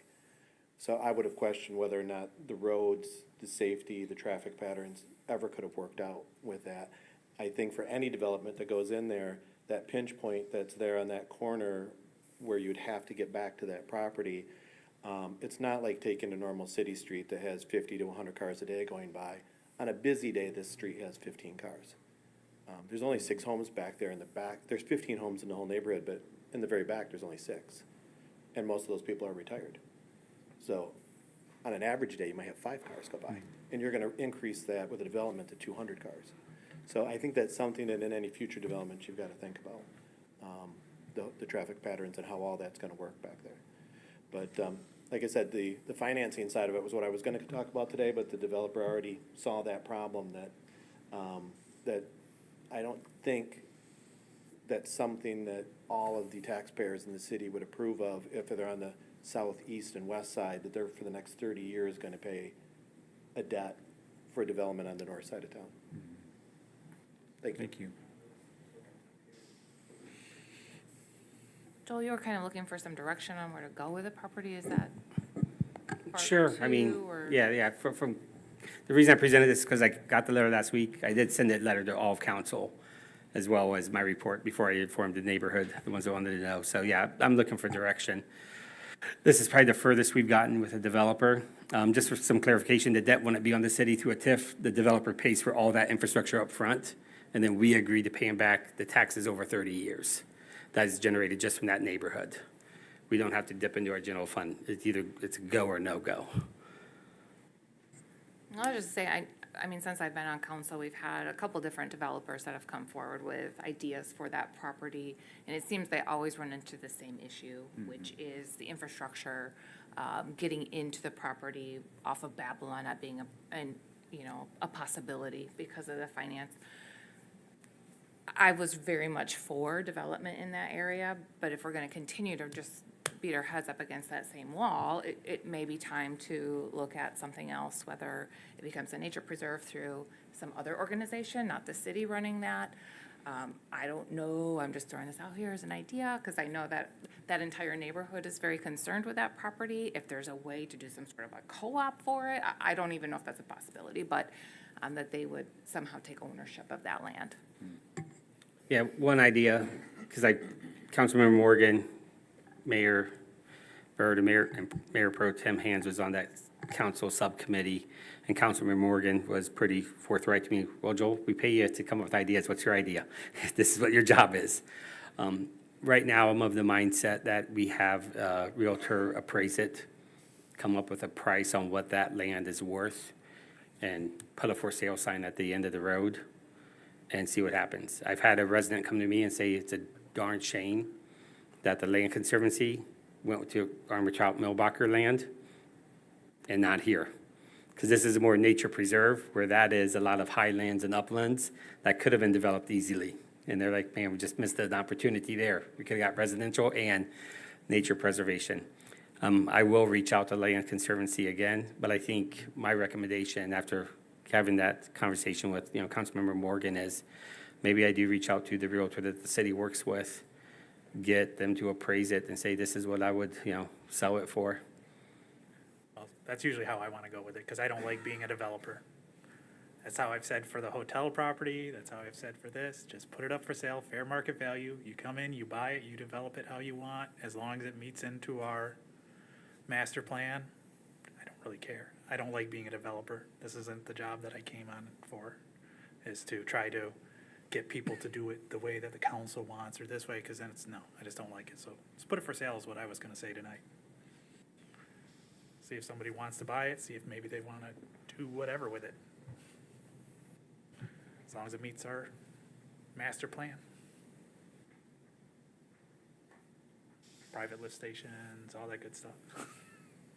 I don't have to deal with it. Private roads.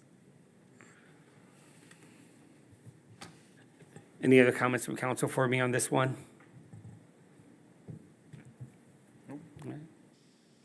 Thanks, Joel. All right, item number 10, a review of council agenda. Any changes or updates? Oh, we will need a motion to excuse Councilmember Redding when we get to that point. If there's nothing else, we will adjourn and we will be back here at 7:05.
5.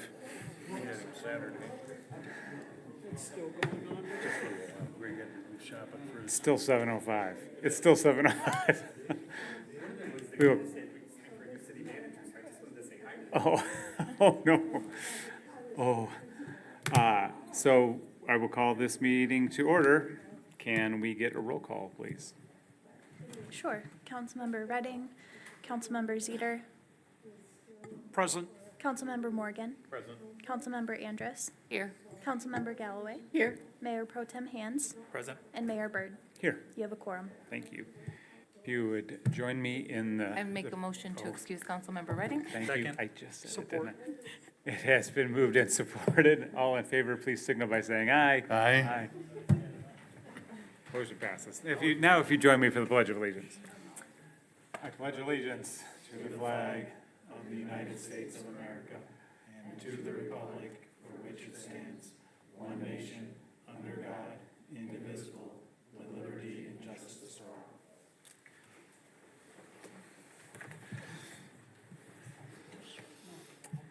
All right, item number 4, approval of agenda. 4A, approval of the regular council meeting agenda for July 8th, 2024. I'll make a motion to approve. All right, support. It's been moved and supported. All in favor, please signal by saying aye. Aye. Opposed, nay.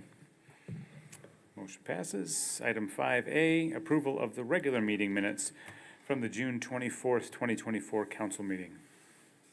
Make a motion that we approve those minutes. Second. It's been moved and supported. All in favor, please signal by saying aye. Aye. Opposed, nay. Motion passes. Item 8A, request to hold public hearing and adoption of Resolution 24.27, approving the liquor license application for El Jaripeo Dos 2 LLC. All right, I will kick this off, and I believe we have a representative from the restaurant in the audience. So this evening, we have a public hearing for what I'm going to call a redevelopment liquor license that is being applied for by El Jaripeo. And I apologize if I butcher the name. They are looking to purchase the property known as On the Grid right now in downtown Allegan. And they're going to open a new restaurant in that area that is of Mexican cuisine. Yes. For those of us that have driven towards Finville and have eaten there, several of us are very excited to see this project Very excited. hopefully come to Allegan. So this is a required public hearing. We do have a representative, if they would like to come to the podium and just say 2 things about your plans for the area. We are at the very beginning stages of this process, so there's a lot of other check boxes we have to do to make this project a reality, but this is the first step for us. Do you have anything that you'd like to say? No. Okay. So in that case, we will open the public hearing at 7:09. Anyone wants to comment on this issue, you can approach the podium. Seeing no one, I will close the public hearing at 7:09. Now, discussion. Do you have Discussion any amongst more council. So you received a report as part of our application process, which is a little more detailed than it was last time we went through this, which was when a pizza place was going to locate across the street. We do have each department just look at the application, let us know if they have any issues. There weren't any issues from the city departments. Our fire district has some concerns over current building condition, but those are all going to be taken care of during the renovation process. I talked to their architect with Gen 1 today, an offside story. He goes, "Are you the Joel Dye from Holland?" I'm like, "Yeah." He goes, "I've worked with you about 20 different projects when you were in Holland." So it's a well-respected architectural firm, so we're excited that we're part of this process. They will have to address some of the issues, but not all of the issues in the report from the fire chief. There's a rehab code that the Gen 1 architect, Ed, is working with PCI on, which is going to help them through some of those other issues. They plan on doing a sidewalk cafe. They've already shared the dimensions with us, so Parker's working with them on getting the sidewalk cafe. They're gonna do a small addition, which I'm gonna classify as a small addition to the building for a four-season room. So you'll be able to eat outside, but also inside at the same time. That's gonna require a landing pad for a secondary access onto our parking lot area, which is the parking lot between Community Action and On the Grid right now. So small things that we're gonna be able to work out, no problem. That's why I mentioned we were at the very beginning. This is the first process. I knew about this project maybe 2 months ago and was told to keep it secret. And I said, I can't until I get an application. And once it's an application, it can't be secret anymore. So we're excited. We're gonna work with them. We're looking forward to an new food option in downtown Allegan and in the greater Allegan area, actually. So this is really, really positive for us. Absolutely. This is a resolution that council needs to move and adopt, and then we'll send it on to the state so they can start their approval process for the liquor license. Any more questions or discussion?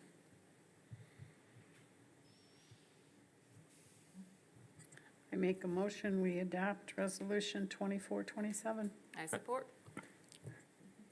It has been moved and mutually supported.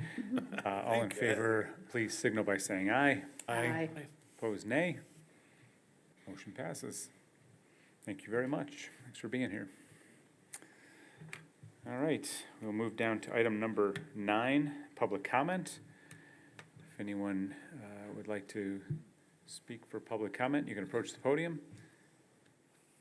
State your name and address for the record. Brett Metamar, 247 North Street. So, as you may have heard, I am running for county commissioner. I have lived in Allegan County all my life, and now I reside in the city. This is a community that I love, and I want to see it prosper. So I'm not sure what your feelings are on the county moving offices and people out of Allegan, but we've spent a lot of money making the city beautiful, and I think that would be a shame to move people out of here. If I received the privilege of representing the people here, I just want to know how I can help. One of the first things I'll ask would be, what can I do for you? How can I help you guys help the community prosper? That's all I have. Thank you. Thank you. Anyone else for public comment? Seeing no one, we will move on to item 11, reports from boards, commissions, and city officers. Item 11A, city boards, item 11B1, request to approve accounts payable and payroll. It's requested that the city council approve accounts payable in the amount of $333,556.74 and payroll in the amount of $132,888.79 for a total disbursement of $466,445.53. Motion to approve.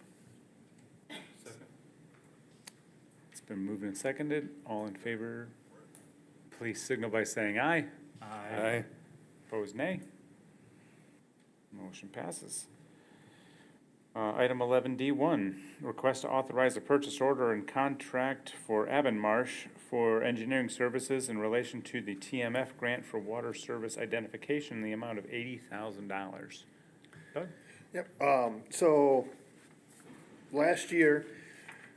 early last year, the city and Abonmarche applied for the TMF grant. When it was initially awarded, the state said anyone that received Booker funding and/or DWAM funding was not going to get TMF grants. Earlier this year, our grant representative at the state level contacted Abonmarche and myself and said, don't count the TMF grant out yet. A lot of the communities that were awarded them initially are not accepting them. So, which we thought was kind of strange also. And I think it was just a couple weeks ago, we got an email saying that we were awarded a TMF grant at the full amount we asked for, $600,000. What this grant does is finishes looking at what lead services we have, identifying them. So the DWAM grant covered up to 20%, which is state required that we, for our report that we gotta submit. This will provide funding that we hire a contractor to pothole, basically a vacuum truck, sucks down at the curb stop, has to be 3 feet on either side of it to identify the materials there. And if we're unsure, they will excavate, investigate at the water, where the water line connects to the water main. So, we see this as a benefit because we have so many services yet that are unknown. We think that we know what the material is based on house age, age of the water main, other ones that we've done in the area, but they're still unknown. So this will identify every service in Allegan. The one caveat with this is the state is requiring any contract work be bid out by the end of this year. That contract work still has all of '25 to do the work, but it has to be allocated by the end of '24. So, if council approves this, that we move forward with it, you will be seeing probably October, November bidding out for potholing of approximately 800 services. As noted in the memo, this is a budget adjustment. When council approved budget, when staff went through the budget process, we thought we were not getting this, so we didn't put it in the budget. It is a budget adjustment, but it is 100% grant, so it's money in, money back out. Should be no effect on water fund balance. So Doug, when they're doing the potholing, there's no work being done, right? Like, we can't do the work at the same time while it's already dug So, no, up. I mean, they will do multiple ones in a day. I would say bad part is, what we found when they did the 20% with the DWAM grant, of the 200 services that they did, there was probably 15 of them that they found were leaking at the curb stop. So when they find that, they give us a call, hey, this address is leaking, leave it open, call the homeowner, schedule it, and we would typically get that replaced within a week or so. So, no, there is no work done to replace services during this, what this grant covers, but if there's leaks identified, it kind of moves it up on our schedule to get those done. Gotcha. And that's, our work would be covered under Booker funding and not the TMF grant. Anything else for Doug? So Doug, we have to do our report, like, to the state. Yes. So that's just kind of a projection, and then this is gonna narrow in a little bit So more? what the state, the report that is due on October 16 is called the Verified Inventory Material List. Initially, the state said, we want to know eyes on 100% of every service line in every community. Communities kind of voiced their opinion back. State relaxed their rules on that and said, based on the community size, how many services you have, basically it comes down to 20%. So we know, we have 890 services in the city. We know almost 700 of them at the initial investigation. Beyond that, the state looks at 4 points that you have to know. Inside the house, on the house side of the curb stop, on the city side of the curb stop, and at the water main. When we did our meter replacement, we got inventory of pretty much all services inside the house or the structures. Based on water main age and or replacement of water main, we know a lot of what's out in the street. But what we're finding is a lot of lead was initially replaced, but they're still galvanized in between somewhere. So, like, initially we estimated it was around 1,200 services that we did not know eyes on one or more locations. This will put eyes on all the location, well, 3 out of the 4, and if in question, we'll investigate that fourth one at the water main.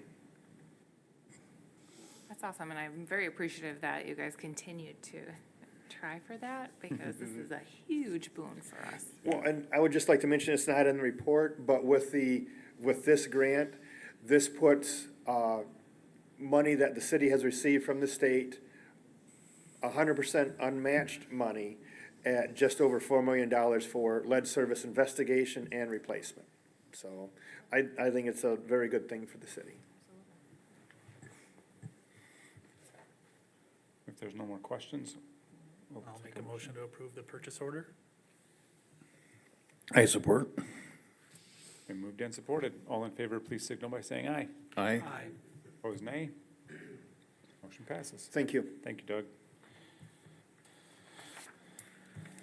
Moving on to item 11E1, request to authorize a purchase order for MTECH Company for the replacement leaf vac in the amount of $110,015.63. Doug? DPW currently has 3 ODB brand leaf vac machines in there. One's a 2002. We'd like to get replaced with a similar unit. The 2002 is a 20 cubic yard. The newer model is a 25 cubic yard. And there are funds in the budget to cover that cost. There is no purchase order attached to this because MTECH Company recently relocated. We have not got their W-9 form yet. Once I receive the W-9, we'll put it in the system, get a purchase order up for approval. So we're asking for approval to go ahead and order this machine. It is in stock in their Livonia office, so it's just a matter of getting it up. Just in time. Yeah.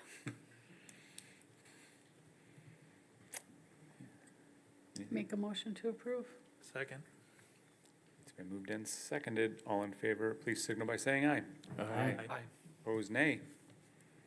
Motion passes. Next one's for you too, huh? 11E2, request to authorize a purchase order for Holland Supply Company for replacement cemetery lowering device in the amount of $8,793.59. This is another budgeted item to replace a well-worn piece of equipment. So, not MTECH, Holland Supply has indicated that they'd hold this price for us if we can get it into them. Great. Since it is budgeted, I make a motion that we authorize the purchase order for the Holland Supply Company.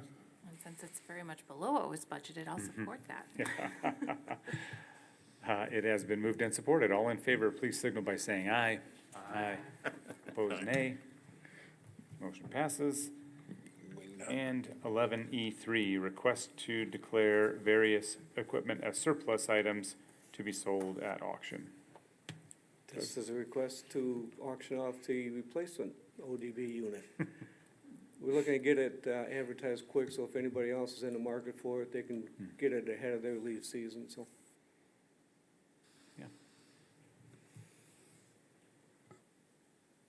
I'll make a motion to declare the equipment surplus. I'll support. It's been moved and supported. All in favor, please signal by saying aye. Aye. Opposed, nay. Motion passes. Thank you, Doug. Thank you. Appreciate it. All right. Moving on to item 13, communication from city manager, council, and mayor. 2 items for you. First, I just want to thank the staff, including our promotion staff, Parker and Ryan, our police department, our Department of Public Works, and Water Utilities for the work they did for the July 3 Jubilee. That was a wonderful event for the community. We will remember to put the confetti cannons on the green bus for next year and shoot confetti during the parade. And then the second thing is next week, I will be at my Michigan Managers Conference, the 16th through the 18th. And then since it's in the UP, I'm taking that Friday off. So I'll be out of the office most of next week. That's all. Parker? Yeah, just to kind of echo what Joel said, thanks to the other city staff and Joel as well for helping out, and thanks for those of you that participated in the parade. It was a successful event. We were very happy with the way everything turned out and got a lot of really nice feedback from the community that was there and a part of it, so we're very pleased. And that means we're about halfway through our summer stuff. We got about half of Rolling on the River and Fork on the Road left. Well, and then it's fair time. So fast. I know. And then it'll be Christmas. Kayla? Just continuing with election stuff, I just got my envelopes that the absentee ballots go into today, so I will start sending those out very soon. They were back ordered for a little bit, so I had to wait on them. But we have a public accuracy test next Thursday at 10 a.m. It's a public meeting, so people are welcome to attend. And as always in election years, if you know anyone that would like to be an election inspector, feel free to direct them my way. And then petitions are due on July 23rd, that's a Tuesday, the day after our next council meeting. And those are due by 4 p.m. to me. All right, thank you. Doug Swiris? Nothing tonight. Doug Kotzbon? Just a follow-up to the study session. Tony did a quick study. I need 500,000 over 10 years to give us about 66% roads in 5 or better condition. And that's gonna probably depend on what we find out with the water and sewer end of it as well, so. Great, thanks for that quick feedback. Mike, anything? The last couple meetings, we had 2 different speakers that went well over the 3 minutes. You have to address that as it happens. It's not fair to the ones that you have addressed. So, I appreciate that feedback.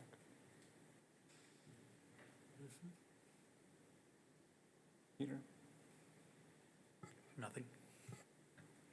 Bill? I'd like to echo the thank you to the staff for a wonderful 4th of July, 3rd of July. It was excellent. Parker, you outdid yourself again. Appreciate it. Welcome, young man, to the city. So, and I hope everything goes well for you. Laura? I just wanted to share that I have a newer coworker that moved into the Allegan area, and she used to work at the hospital, but has been living outside of the area and working outside for a while, and she happened to drive over the bridge and come downtown and was just telling me how wonderful it was to see the updates that we've made and to see a lot of the new businesses in town. So I just wanted to share that with everyone, that it is noticed, and I've heard it multiple times from multiple people, but this was just very recently. And I'm really hopeful that the roundabout is gonna get that same positive response once that's all done. It looks like it's going pretty well from some of the aerial views that I saw taken. Fireworks were amazing. I like that new company very much, so hopefully we can have them back. And then Doug, I just wanted to say the water tower is looking good. Yes, So, appreciate that. Teresa? Echo what everybody else has said. Staff, you did an amazing job with the July 3rd Jubilee. It was awesome. The crowd of people was amazing.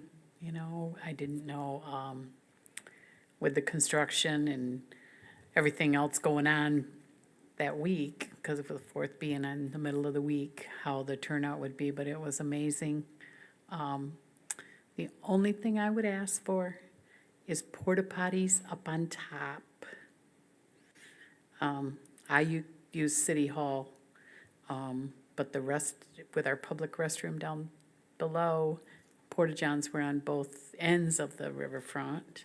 But I would just ask if we could have a couple, because not everybody can go down below on the riverfront, unfortunately. So, but everything was amazing, and it looked like everybody had a great time, the fireworks, and I made it out to Rolling on the River, and that was amazing. Wasn't my type of music, but everybody has their own thing, so.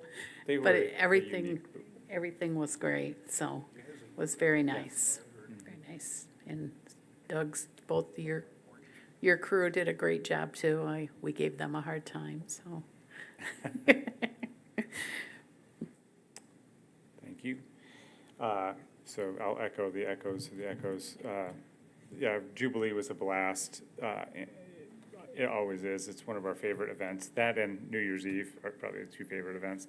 And this fireworks company was fantastic. And everybody around said, you need to keep whoever that was, because it was a fantastic fireworks display. And I also want to give a special shout out to Ryan. He's back there somewhere. The second band came on that day, and you could almost see the crowd,